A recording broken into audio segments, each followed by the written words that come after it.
Tidak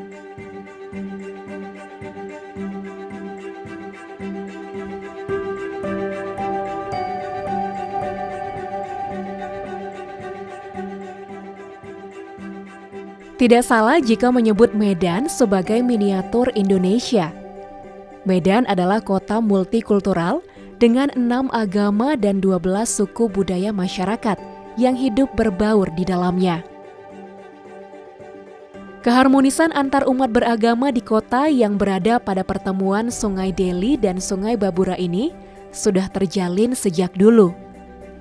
Keberagaman yang ada di kota Medan salah satunya terwujud dalam bangunan-bangunan rumah ibadah dari keenam agama.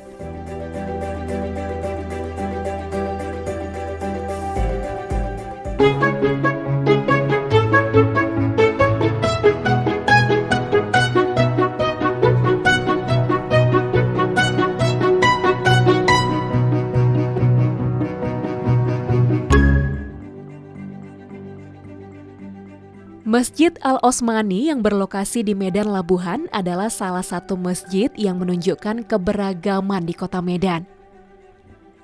Masjid bercorak kuning dan hijau yang mencirikan masyarakat Melayu ini merupakan salah satu bangunan masjid tertua di Sumatera Utara. Pusat peradaban Kesultanan Deli yang pada awalnya berlokasi di Labuhan Deli menyebabkan Masjid Al-Osmani dibangun di sini. Pada tahun 1854, Raja Deli ke-7 Sultan Osmani Perkasa Alam menggagas pembangunan masjid dengan material kayu. Di masa pemerintahan putranya, yakni Sultan Mahmud Perkasa Alam yang berkuasa tahun 2005, masjid mengalami renovasi menjadi bangunan permanen. Pada zaman dulu pusat pemerintahan Kesultanan Deli itu di Labuhan ini, gitu. Maka biasanya Sultan itu untuk memperlihatkan bahwasanya Kesultanan Deli itu ada eksis, maka selain dibangun istana, maka dibangunlah masjid. Karena tujuan Kesultanan Deli didirikan, dibentuk ini adalah syiar Islamnya. Pembangunan masjid ini dimaksudkan oleh Sultan Deli adalah untuk mendirikan sebuah pusat peradaban tentunya. Karena masjid itu pada sejak masa Rasulullah itu fungsinya adalah pusat peradaban. Jadi tujuan Sultan membangun masjid ini dilatar belakangi dengan keinginannya untuk membangun sebuah gedung di mana dia bisa berkomunikasi, bersilaturahim dengan rakyatnya. Setelah masuk pada periode Kesultanan Deli yang ke-8, pada masa putranya Sultan Mahmud Perkasa Alam, beliau menginginkan masjid ini direnovasi, dipugar dan dijadikan bangunan yang megah. Kemudian Sultan Deli, Sultan Mahmud Perkasa Alam meminta seorang arsitek dari Jerman yang bernama Lengeris untuk menyelesaikan renovasi dalam waktu yang singkat gitu. Jadi Masjid Osmani ini dibangun dengan karakteristik arsitektur pengaruh India, kemudian Timur Tengahnya, kemudian juga bahkan Eropa, dan juga unsur Melayunya. Tiongkok juga ada. Nah, untuk arsitek dari model Tiongkoknya itu banyak ditemukan di ornamen-ornamen, terutama di bagian pintunya. Kemudian untuk yang warisan dari arsitek India atau Mughal itu terutama di bagian kubahnya, kemudian juga bentuk-bentuk ornamen yang ada di dalam menunjukkan bahwa memang kita memiliki warisan peradaban yang luar biasa. Sisa-sisa atau warisan peradaban yang bisa dinikmati sampai ke akhir zaman itu adalah tentunya selain keilmuan, ilmu pengetahuan, teknologi dan lain sebagainya, tapi juga adalah warisan peradaban fisik.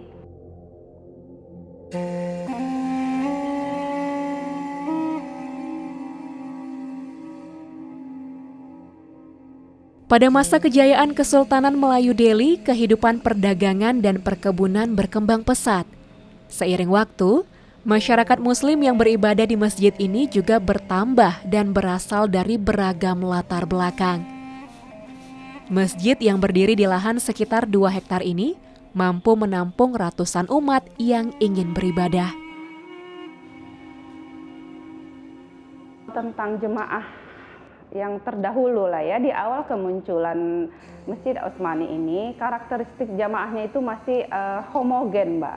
saat itu komunitas atau jemaah yang ada di sekitar masjid itu homogen, yaitu masyarakat Melayu yang di bawah pemerintahan Kesultanan Delhi. Pemerintah daerah, khususnya pemerintah Kota Medan, bekerja sama melalui Dinas Kebudayaan soal perawatan masjid ini.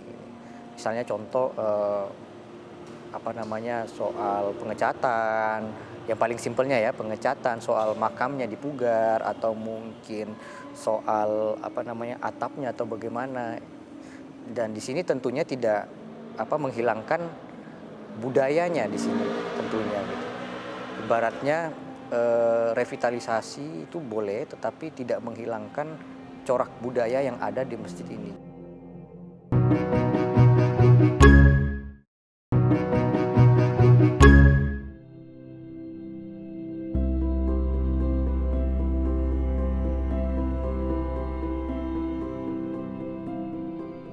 Sekilas Anda melihatnya seperti kuil beragama Hindu. Namun Graha Maria Anai Velangkani yang dibangun pada tahun 2005 ini adalah gereja bagi umat Katolik. Berdiri megah dengan keunikan arsitektur dari berbagai simbol religius, Graha Maria Anai Velangkani mencitrakan toleransi dan keberagaman. Lahirnya gereja yang berlokasi di Kecamatan Medan Tuntungan ini tidak terlepas dari jasa Pastor James Barata Putra. Ia memecah batas dengan menjadikan gereja yang ini sebagai tempat mencari pengalaman spiritualitas untuk semua orang.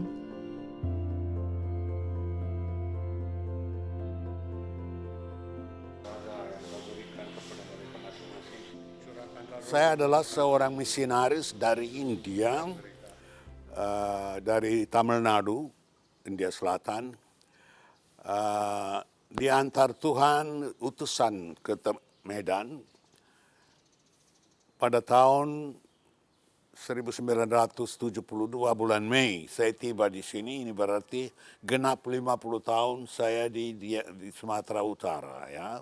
Saya datang ke sini atas permintaan uskupan di sini untuk membantu jemaat orang-orang India yang ada di Ayam Wuruk. Saya 12 tahun berkarya bersama mereka. Pada waktu itulah saya ada satu proyek untuk memindahkan beberapa keluarga dari sana dari satu kampung eksklusif untuk orang India, supaya mereka berbaur dengan orang lain. Untuk itu saya beli tanah ini. Bukan untuk proyek itu sama sekali.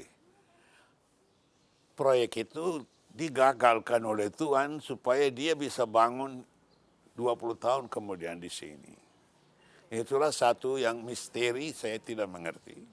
Maka ini adalah karya Tuhan melulu. Dia bercita-cita mengenai ini. Maka sediakan tanah.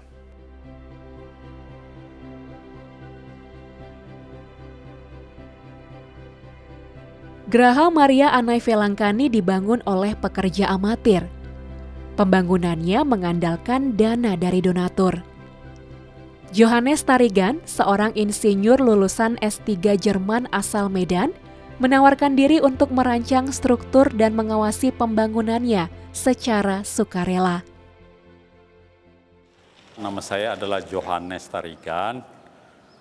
Pekerjaan sehari-hari adalah sebagai guru besar dan dosen di Universitas Sumatera Utara, program studi teknik sipil. Pastor itu mempunyai tanah terbatas dulu, sini kan, terus dia gambarkan menurut dia coret-coret aja. Saya perbaiki gambarnya itu dengan akademis lah. Begini ditawarin, oh ini udah mulai bagus. Begini, oh udah mulai bagus. Terus ke tampaknya juga belum bagus itu katanya. Akhirnya kami buat seluruhnya dengan beberapa kali, malah kita ke India ya supaya benar gitu kan. Karena di dalam konsep desain kan harus selaras antara tinggi dan denah bangunan gitu kan.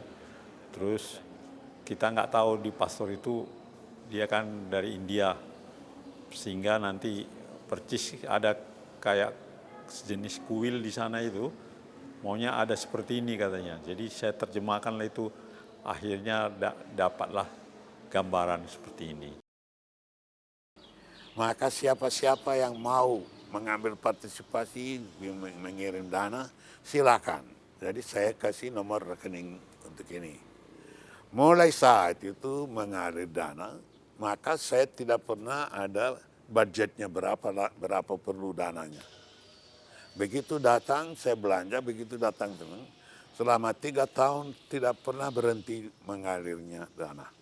Maka setelah selesai itu berkatan gereja resmikan, baru saya tahu berapa banyak Tuhan kirim, berapa saya belanja. 4 miliar rupiah.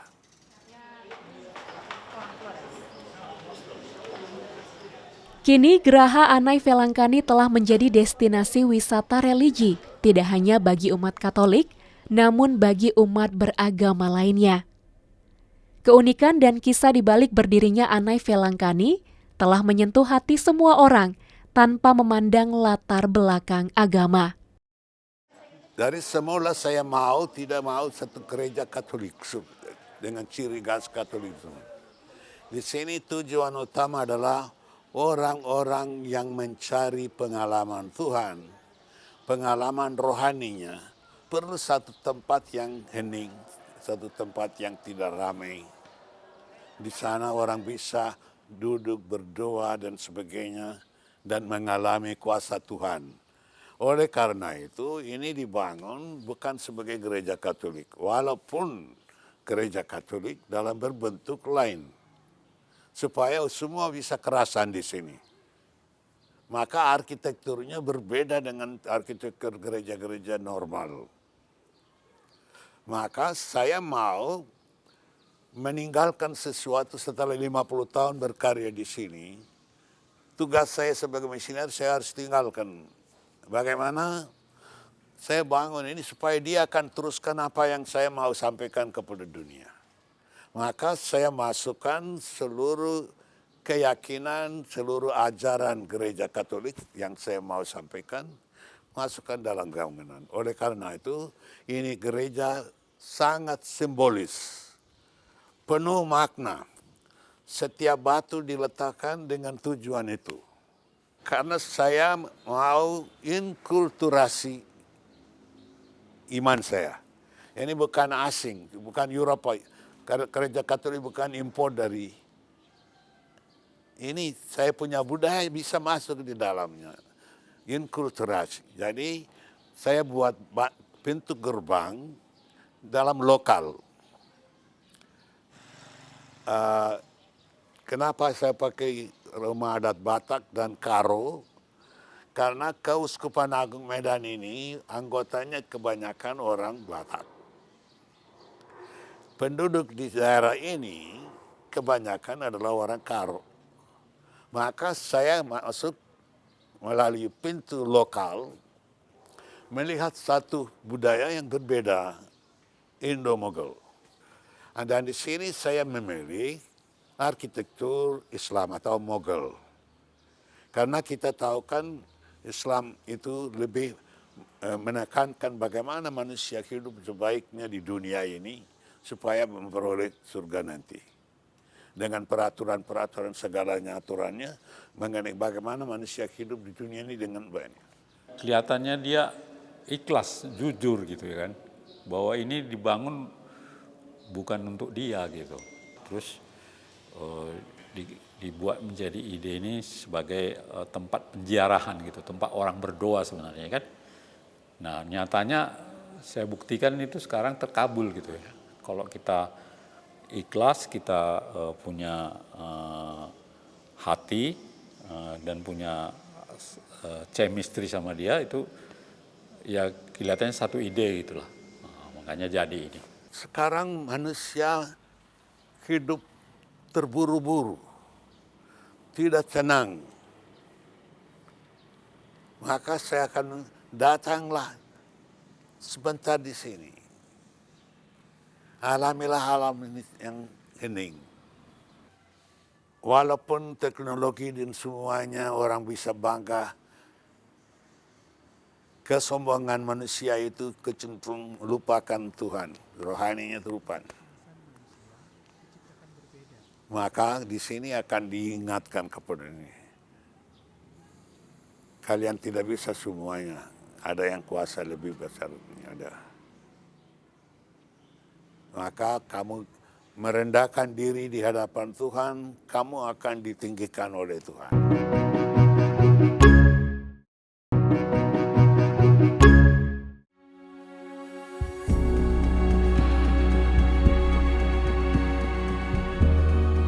Kota Medan lahir dan tumbuh dalam keberagaman. Toleransi antar umat beragama bagaikan bunga yang menghiasi kehidupan masyarakatnya. Begitu pula konsep yang dibawa oleh Mahavihara Maitreya, tempat beribadah agama Buddha yang berlokasi di Komplek Cemara Asri, Deli Serdang ini. Keterbukaan menjadi kunci untuk membuka pintu saling memahami. Tidak heran jika Mahavihara Maitreya telah dikunjungi oleh masyarakat dari bermacam agama, berbagai wisatawan lokal maupun mancanegara. Mereka datang tidak hanya untuk mengagumi kemegahan vihara yang dibangun di atas tanah seluas 4,5 hektar ini, namun untuk mengenal dan saling memahami perbedaan yang ada. Apa yang mau kita sampaikan kepada masyarakat, bahwasanya prinsip kita adalah dunia satu keluarga.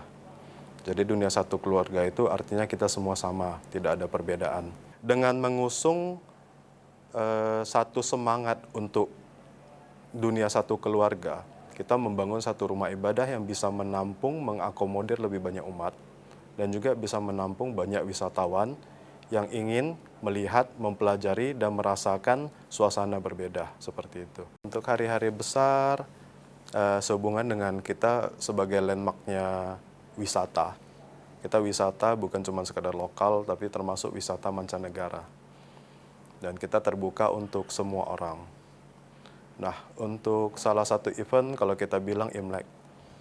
Kalau sebelum COVID itu, kita mengadakan Imlek itu dari H-1 sampai H+15. Jadi itu 16 hari, di setiap sudut dari Mahavihara Maitreya ini full dekorasi. Jadi semua adalah spotable, semua adalah instagramable, semua adalah tempat foto, dan mungkin setiap 2 meter itu tetap ada tempat untuk mereka berfoto. Dalam satu hari itu sekitar 10.000 orang yang datang. Untuk event-event seperti itu ya, kita selain dari Imlek kita juga ada perayaan yang lain seperti Cap Gome, kemudian Dewi Bulan. Kita ada juga festival untuk bajar kuliner. Kita juga ada panggung rakyat. Nah, itu kita bicara pada saat sebelum pandemi Covid. Kesejarahannya, kita sebenarnya tidak punya riwayat konflik agama, gitu ya, konflik keyakinan, khususnya di Kota Medan, gitu. Tetapi kita punya riwayat konflik di tema yang lain, seperti ekonomi, ya, konflik sosial, bukan konflik keyakinan, bukan konflik agama. Gitu. Jadi ukuran-ukuran misalnya harmoni sosial, kohesi sosial, ukuran-ukuran seberapa besar kecilnya konflik, toleransi, itu harus tidak bisa semata-mata diukur hanya berdasarkan keimanan, tapi kita juga harus melibatkan pembacaan lain, sosial ekonominya, gitu. Nah, kalau kita hanya membaca soal keimanannya saja, clear kita tidak masalah. Dari secara genealogis bahkan kita sangat-sangat terbuka, sangat fleksibel masyarakat kita di Medan ini, gitu. Terbuka sekali dengan bangsa-bangsa. Saking terbukanya kita bahkan tidak punya budaya dominan di Sumatera Utara ini. Siapa yang paling dominan di sini? Jawa kah, Tionghoa kah, Mandailing kah, Batak kah, Melayu kah? Gitu. Nah, karena tidak ada yang dominan, sering kita melihat laporan-laporan media ada suara-suara tuntutan yang menyuarakan identitas itu, kan gitu kan. Padahal ya plus minus, kuatnya identitas satu kota memang bisa menjadi kebanggaan, bisa menyatukan dan seterusnya. Tetapi budaya dominan belum tentu bisa mengatraksi, membuat dinamika kehidupan masyarakat kita menjadi lebih atraktif, lebih menarik kan gitu.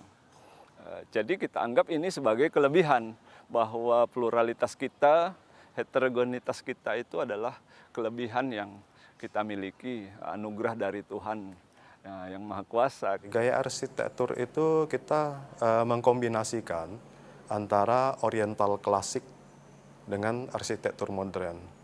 Oriental klasik itu bisa dilihat dari ukiran-ukiran yang ada, kemudian dari atap, dari ornamen-ornamen yang memang berasosiasi dengan ini oriental kuno. Nah, untuk desain modern itu salah satunya adalah kita membuat bangunan yang besar, hall yang besar, tanpa tiang, tanpa pilar, dan itu bisa plong keseluruhan. Nama Mahavihara Maitreya diambil dari nama Buddha Maitreya, berkat ajaran cinta kasihnya. Selain menjadi tempat ibadah dan lokasi wisata, vihara yang telah dibangun sejak tahun 1991 ini juga dapat menjadi lokasi meditasi. Kita dunia satu keluarga. Kita sangat menjunjung tinggi Bhinneka Tunggal Ika. Jadi kita yakin keberagaman itu adalah untuk mempersatukan kita. Jadi dengan keberagaman itu kita bisa melihat banyak warna. Sama seperti kalau kita lihat di kebun bunga. Bunga itu dengan aneka warna begitu indahnya. Jadi sifat seperti itu yang memang terus-menerus kita berikan kepada orang dan tetap kita tunjukkan kepada masyarakat umum. Nah, dengan banyaknya wisatawan-wisatawan dari lokal, dari nasional ataupun mancanegara yang datang ke sini, mereka juga bisa melihat bahwasanya di sini itu rukun itu indah. Mereka juga bisa merasakan spirit dari Bhinneka Tunggal Ika. Artinya dengan kita berbeda-beda tetap kita satu, kita bisa membentuk negara ini menjadi negara yang rukun, damai, dan tentram. Setelah pengetahuan kita baik tentang komunitas lain, itu akan menguatkan kesadaran toleransi kita, kesadaran tenggang rasa, memahami yang lain, mengerti yang lain. Dalam tahap tertentu kita akan masuk pada mencintai yang berbeda, gitu kan. Makanya ada slogan misalnya berbeda dalam persamaan, bersama dalam perbedaan. Gitu. Nah, slogan-slogan seperti itu kemudian membuat masyarakat memang ya apa perlunya kita bertikai, apa perlunya kita berkonflik, kan nggak perlu kan gitu. Kalau memang damai ini bisa membuat hidup lebih baik, lebih berkembang, lebih bertumbuh.